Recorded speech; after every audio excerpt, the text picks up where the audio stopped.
Hello guys, welcome back to my channel. Meron tayo dito guys na Hyundai Accent CRDI. Bale guys, ang problema na ito, hindi umiilaw yung stoplight niya sa likod. Bale ito guys yung may-ari, tanungin natin kung anong napansin niya sa sasakyan niya. Sir, ano pang napansin mo sa sasakyan mo, sir? Napapansin ko, binubusinahan ako sa likod kasi bigla akong nahinto yung pala yung umiilaw yung brake light mo. Dinala ko sa'yo. Ano yung sir, napansin mo na hindi talaga umiilaw? Oo, kagabi. Ayan guys, si sir, matagal ko ng customer to. Ayan guys, pakita ko sa inyo. Fred, apakan mo nga yung preno.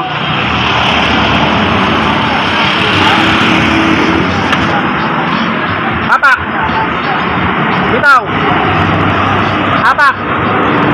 Bitaw! Okay na. Buwan ilaw rek. Tsaka test light. Bali guys, ito tuturo ko sa inyo guys kung saan ang location ng stoplight switch niyan. Philip rek, waka na rin. Yan, nandito yan guys sa ilalim. Bali manual transmission. Yan, ito guys.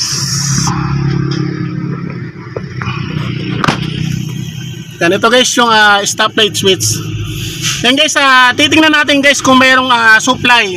Kailangan guys, meron niyang positive na lalabas dito sa may socket. Ang punutin ko. Medyo mahirap lang guys.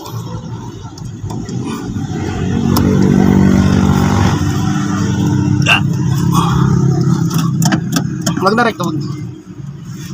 Yan guys, may pinipindot dyan. Yan. Tapos ito guys yung socket nya. Bali 4 wires. Yan. Tapos guys, kailangan na meron kayong test light. Yan, kung kayo nagde-DIY, yan, bibili kayo ng test light. Yan, sa Lazada guys, meron yan. Yan, ibabody ground nyo. Yan, kailangan guys, meron yung positive. Kahit patay guys ang susi, kailangan merong positive yan.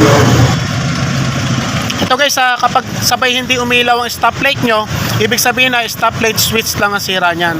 Bihira yan guys na sabay mapundi. Yan, meron guys. So ibig sabihin na stoplight switch ang sira guys. Yan.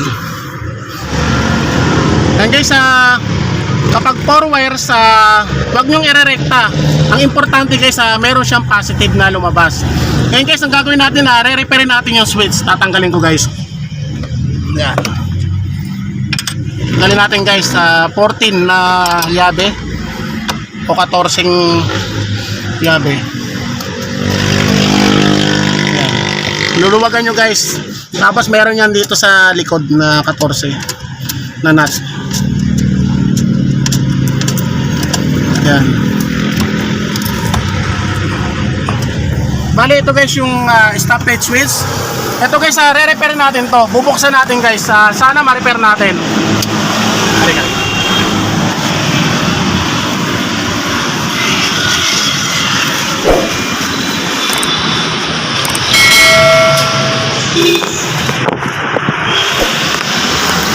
Bali guys, meron yung sinusungkit dito. Yan. Yung lock nya. Susungkitin nyo lang. Yan, aangat yan. Kabilaan guys.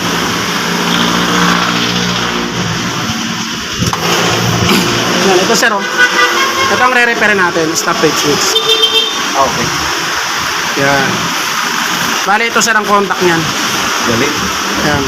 Marumi na. Kaya na, kailangan natin ng liha. Medyo tagas pa. Yung may sabi kayo dito kayo magpagawa, very expert ito. Oo. So kaya ito ng lahat na Santa Rosa, Muntinlupa, San Pedro, ito yung pinaka-expert. Kandala yung address nito. Ito guys, yan, sobrang Liit tumi. pala din. Yan, kailangan nating lihahin yan. Yan, kaya lang guys.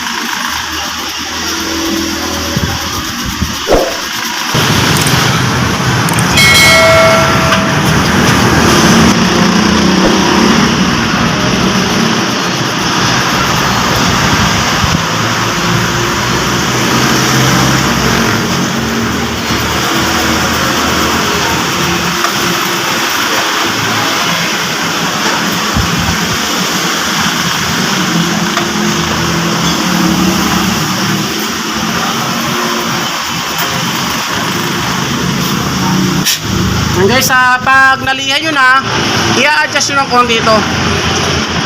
Yan, tutulak nyo lang. Yan. Yan, testing natin guys dito sa testing nyo ko.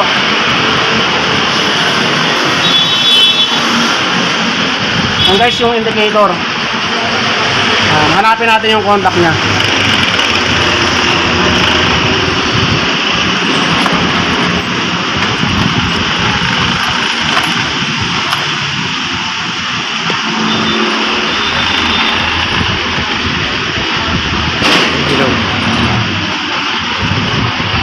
Ano ba yun?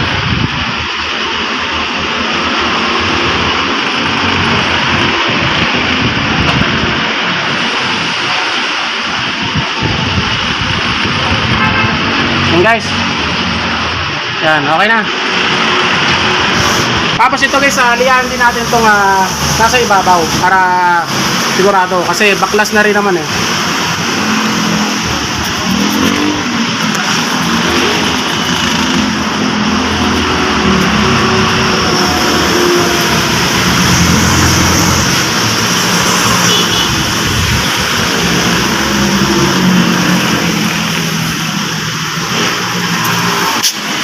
Yan.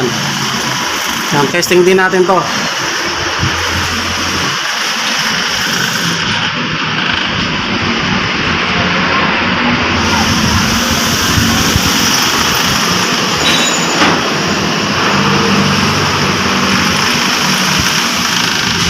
Yan. Yan guys. Yan. Tapos ito naman yung kabila. Sa ibabaw. Testing din natin. Kailangan guys may contact yan. Yan. Okay na guys, kabilaan na. Ngayon guys, ibabalik natin. Adjust natin ang konti ito. Kailangan guys kung paano nyo kinalas, ganun nyo rin ibabalik. Yan, ito may hukay yan. Dito yan.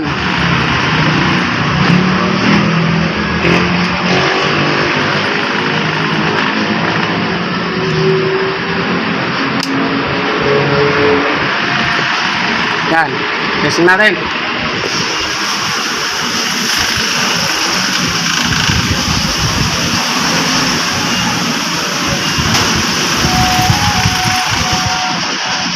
Yan guys, pag nakalubog, meron.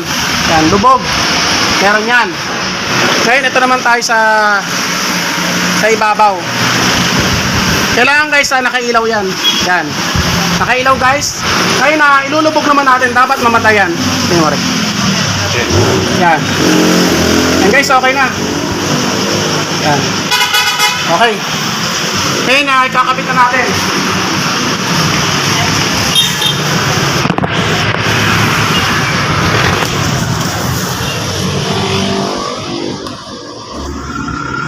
Yan guys, testing muna natin. Tingnan. Yan, kabit muna natin guys. Yan, ito yung socket.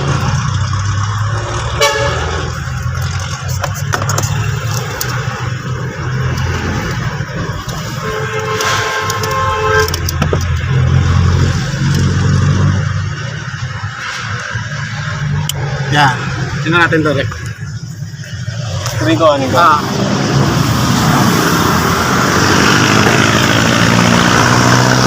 Correct, lubog. Itaw. Lubog. Itaw. Lubog. Itaw. Guys, okay na. Okay na rin. And guys, ganyan lang ang gagawin nyo. Wag nyo munang isasalpak tong stoplight switch. Isalpak nyo lang sa may socket, tapos tingnan nyo sa likod. Yan. Bali guys, pag mga ganitong power wires, wag nyong irerekta guys, kasi pag nagkamali kayo na rekta dyan, baka masira yung module nya. Yan, bali power wires yan eh. Kaya hindi ko nirekta yan guys.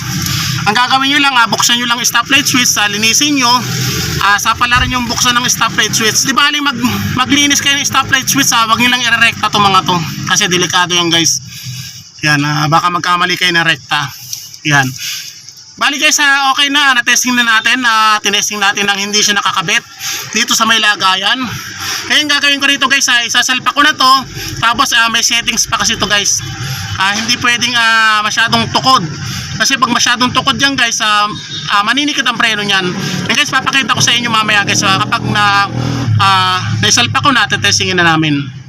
So ito guys, okay na, naikabit na natin yung stoplight switch. Bali ito guys yung sinasabi ko, kailangan kapag nagkabit kayo ng stoplight switch, kailangan hindi tutukod to, itong thread na to dito sa may stopper. Yan, kasi kapag tumukod yan, maninikit ang preno, kailangan saktong sakto lang.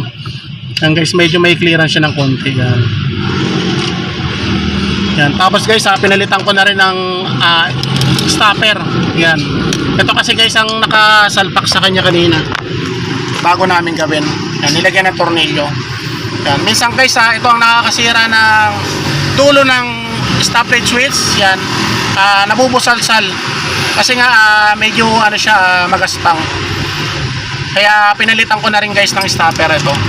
Yan, nabibili to guys sa Lazada. Ang alam ko guys, ang bili ko rito 230. Bali 12 peraso. Yan. Ngayon guys, testing na natin. Sigarik na rin. Tingnan mo rin sa likod.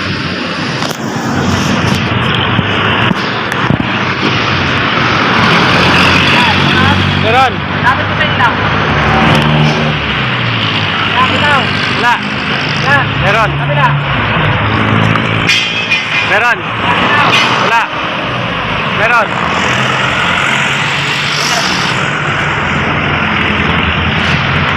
Hanggang sa ganyan na mag-prepare ng stoplight switch, gayahin nyo lang yung video ko, magagawa nyo na maayos yung sasakyan nyo. Bali, sir. Okay na, sir. Okay na? Okay na. Gumagana na. Oh, salamat. Wala din. Yan, si sir, matagal ko ng customer to. So yun guys, sana may natutunan kayo sa sinunod kong bagong video. Maraming salamat.